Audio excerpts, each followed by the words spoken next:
Media సోదరులందరికీ కూడా నమస్కారం. ఏదైతే మొన్న గౌరవనీయులు పట్టణాభివృద్ధి శాఖ మంత్రి నారాయణ గారు ఏలూరు పర్యటన వచ్చారో దాని గురించి పూర్తిగా ప్రజలకు కానీ మీడియా సోదరులకు కానీ అంతా కూడా తెలియవలసిన అవసరం ఉంది. కాబట్టి ఈ మీడియా సమావేశం ఏర్పాటు చేయడం జరిగింది. ఏదైతే గతంలో 4 సార్లు ఎంఏజీ లేఅవుట్ గురించి మరి మంత్రి గారి దగ్గరికి వెళ్ళినప్పుడు, అదే విధంగా ముఖ్యమంత్రి చంద్రబాబు నాయుడు గారి దగ్గరికి వెళ్ళినప్పుడు దీన్ని ఇమీడియట్ గా ప్రాసెస్ చేసి దీని మీద రావాల్సిన ఆదాయాన్ని ఇమీడియట్ గా రాబట్టాలని చెప్పడం జరిగింది.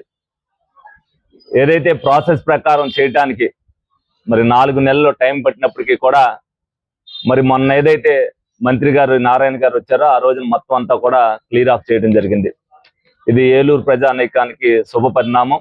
ఏదైతే లోగడ 72 మంది కొనుక్కున్నారో వాళ్ళందరికీ కూడా ఇమ్మీడియట్ గా రిజిస్ట్రేషన్ చేయడానికి అన్ని ఏర్పాట్లు కూడా చేయడం జరిగింది. అదే విధంగా ఎల్లుడ ఆధ్వర్యంలో మరి ఒక కమిటీ వేసుకుని దాన్ని ఏదైతే ఇదివరకు 9,000 అమ్మారో ఇప్పుడు దాన్ని 3,000 కానీ 4,000 కానీ పెంచి మళ్ళీ మిగతా ప్లాట్లు కూడా అమ్మకానికి అన్ని కూడా రెడీ చేయడం జరుగుతుంది. దానికి సంబంధించి ఏదైతే ఆ డబ్బులు వస్తాయో దాన్ని జిల్లా వ్యాప్తంగా అంటే ఉమ్మడి జిల్లా వ్యాప్తంగా ఏలూరు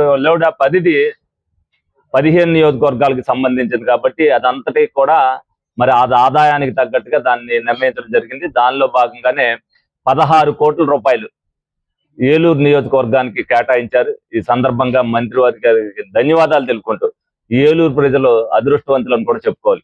ఎందుకంటే లోగడ 5 కోట్ల రూపాయలు ఇచ్చినప్పటికీ కూడా దాన్ని మినాయించుకోకుండా మళ్ళీ 16 కోట్ల రూపాయలు ఇవ్వడం జరిగింది.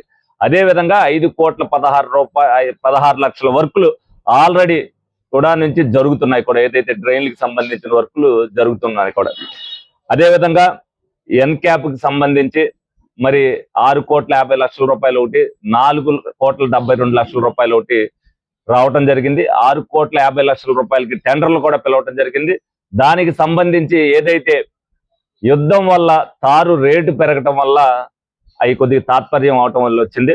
ఈ తారు రేటు తగ్గంతో డెఫినెట్ గా అన్ని రోడ్లు కూడా అది ప్రజానీకానికి కూడా తెలియాలి, ఏ రోడ్లు వేస్తారు ఏంటి అనేది కూడా.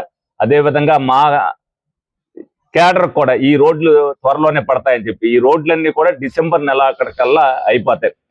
ఏదైతే ఓల్డ్ బస్ స్టాండ్ కొత్త వంతెన దగ్గర నుంచి సత్యనారాయణ థియేటర్ దాకా ఫిలాస్పేట వరకు, అదే విధంగా గుమ్మడి గ్రాండ్ రోడ్డు మొత్తం ఎక్కడైతే పాడైపోయిందో అక్కడ నుంచి శ్రీనివాస థియేటర్ కూడా కొత్త గ్రాంట్ లో దాన్ని కూడా వేయడం జరుగుతుంది. అలాగే గీతా భవన్ రోడ్డు ఒకటి, అదే విధంగా టెలిఫోన్ ఎక్స్చేంజ్ ఓల్డ్ బ్రిడ్జ్ దగ్గర నుంచి జూనియర్ కాలేజీ అప్ ఎక్కేంత వరకు, అదే విధంగా కుండీ సెంటర్ నుంచి గడియార స్తంభం వరకు రోడ్డు, అలాగే బిర్లా భవన్ దగ్గర నుంచి కృష్ణదేవరాయ జంక్షన్ మీదుగా విజయలక్ష్మి థియేటర్ వరకు, అంటే ఈ రోడ్లన్నీ పోయి ఉన్నాయి, మీరు కూడా చూస్తుంటారు. అదే విధంగా Panduranga theatre road readymade shop ఎదురుగాది కొత్త గ్రాంట్ లో కూడా పెట్టబోయే కూడా టెలిఫోన్ ఎక్స్చేంజ్ బ్రిడ్జ్ నుంచి జూనియర్ కాలేజీ వరకు, అలాగే వైమచ్చాల్ రోడ్డు కూడా, ఇవన్నీ రోడ్లు కూడా మళ్ళీ కొత్త గ్రాంట్ లో ఎన్క్యాప్ లో ఇవన్నీ బీటీ రోడ్లు, ఈ బీటీ రోడ్లన్నీ కూడా జరుగుతుంది. అదే విధంగా 3 కోట్ల 95 లక్షలకి ఏదైతే 15th ఫైనాన్స్ ఉన్నాయో అదే రోజు సాయంత్రం లోపు శాంక్షన్ ఆర్డర్ మీకు ఇచ్చేస్తాను, మీ పీరియడ్ అయ్యే లోపు చేసుకోమని చెప్పడం జరిగింది. అదే విధంగా మరి సాయంత్రం 5 కూడా ఆర్డర్ తీసుకొచ్చి మున్సిపాలిటీ కమిషనర్ గారికి కూడా ఆన్లైన్ లో అది అందించడం జరిగింది. ఈ సందర్భంగా గౌరవ ముఖ్యమంత్రి గారి గారిని నారాయణ గారి గారిని మేమందరం కూడా ఏలూరు ప్రజానీకం తరఫున ధన్యవాదాలు తెలుపుకుంటూ, ఏలూరులో అభివృద్ధి అనేది ఒక యజ్ఞంలా జరుగుతుంది అనేది ప్రజలందరూ కూడా గమనించాలి. ఏదైతే పంపుల చెరువు దగ్గర బ్రిడ్జ్ 1 నెలలో ఏ విధంగా అయితే కంప్లీట్ అవబోతుందో అదే విధంగా మళ్ళీ డిసెంబర్ లోపు ఎట్టి పరిస్థితుల్లో కూడా ఏదైతే శనివారపేట ఫ్లైఓవర్ ఉందో దాన్ని కూడా శంకుస్థాపన కార్యక్రమం అనేది ఎట్టి పరిస్థితుల్లో కూడా ప్రారంభించడం జరుగుతుందని మీ అందరికి కూడా తెలియజేయడం జరుగుతుంది.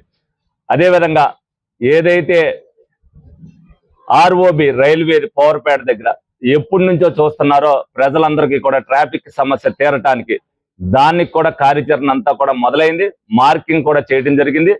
ఇక ఏదైతే పేపర్ నోటిఫికేషన్ ఇవ్వటం తరువాయి మొత్తం అందరూ కూడా ప్రజలందరితో కూడా మాట్లాడటం జరిగింది. దానికి సంబంధించి బిల్డింగ్ ఎంతైతే కాస్ట్ అది కూడా ఇస్తారు, అదే విధంగా 2 రెట్లు కూడా ఇస్తారు.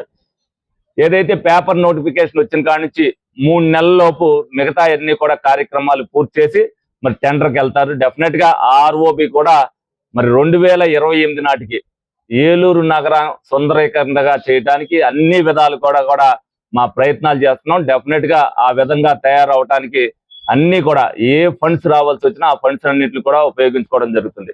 అదే విధంగా ఇంకొక ముఖ్య విషయం ఏంటంటే ఏలూరు సంబంధించి ఏదైతే మిడిల్ అప్పర్ క్లాస్ ఏరియాలు ఉన్నాయో ఆ రెండిట్లో కూడా డ్రైన్ అనేది ఎక్కడా లేకుండా వంటకోకుండా ఉండాలనే ఉద్దేశంతో 109 కోట్ల రూపాయలతో ఏదైతే సెంట్రల్ గవర్నమెంట్ 25% ఇస్తుంది, మిగతాది మున్సిపాలిటీ ద్వారా లోన్కి వెళ్ళి 109 కోట్ల రూపాయలతో డ్రైన్లన్నీ కూడా ఏదైతే డిసెంబర్ నుంచి మొదలుపెట్టి 6 నెలల్లో అది కూడా కంప్లీట్ చేయడం జరుగుతుంది. మరి ఇవన్నీ కూడా ఏలూరు అభివృద్ధి కోసం ఒక యజ్ఞం లాగా మేము కూడా ఏది వచ్చినా సరే వదలుకోకుండా మా క్యాడర్ అవ్వచ్చు, మేము అవ్వచ్చు, అందరూ కూడా మేయర్ గారు అవ్వచ్చు, కమిషనర్ గారు అవ్వచ్చు, ప్రతి ఒక్కరు కూడా దీన్ని ఏది వచ్చినా సరే అందరి ఆలోచనతో ఎదర అడుగు వేసుకుంటూ వెళ్తాం జరుగుతుంది. ఏదైతే అడ్మినిస్ట్రేషన్ మరి కింద క్యాడర్ అందరూ కూడా క్లస్టర్ వైజ్ గా ఏ విధంగా కూడా ప్రజలకు ఇబ్బంది లేకుండా ప్రజలకు అందుబాటులో ఉంటూ సంక్షేమ కార్యక్రమాలు చేస్తున్నారో, అభివృద్ధి విషయంలో ఆఫీసుల చుట్టూ తిరుగుతూ ఇన్ని కోట్ల రూపాయలు ఏలూరు ప్రజానికానికి గ్రాంట్ తేవడం జరిగింది. 2028లో మీరు చూసుకోండి, 24లో ఏ విధంగా ఉంది, 25లో ఏ విధంగా ఉంది, 26లో ఏ విధంగా ఉంది, 27లో ఏ విధంగా ఉంది, 28లో ఏ విధంగా ఉంది. అన్ని 100% ఇవన్నీ కూడా కంప్లీట్ అవుతాయి. అదే విధంగా ఎక్కడికి వెళ్ళినా సరే విలీన గ్రామాలందరూ కూడా మంచినీళ్ళు అడుగుతున్నారు. 148 కోట్ల రూపాయలతో ప్రతి ఒక్కరికి కూడా 2027 డిసెంబర్ నాటికి ప్రతి ఇంటికి కూడా గోదావరి నీళ్లు అందించడం జరుగుతుందని సందర్భంగా మీ అందరికి కూడా తెలియజేయడం జరుగుతుంది. ఇదంతా కూడా గర్వంగా తెలుగుదేశం పార్టీ నాయకులు కానీ తెలుగుదేశం పార్టీ కానీ ప్రజలకి గర్వంగా చెప్పుకోగలిగిన విషయం ఇది. సంక్షేమంతో పాటు ఎంత అభివృద్ధి జరుగుతుందంటే అది ఒక్క తెలుగుదేశం పార్టీ హయాంలో అనేది ప్రజలందరూ కూడా గుర్తించుకోవాలి.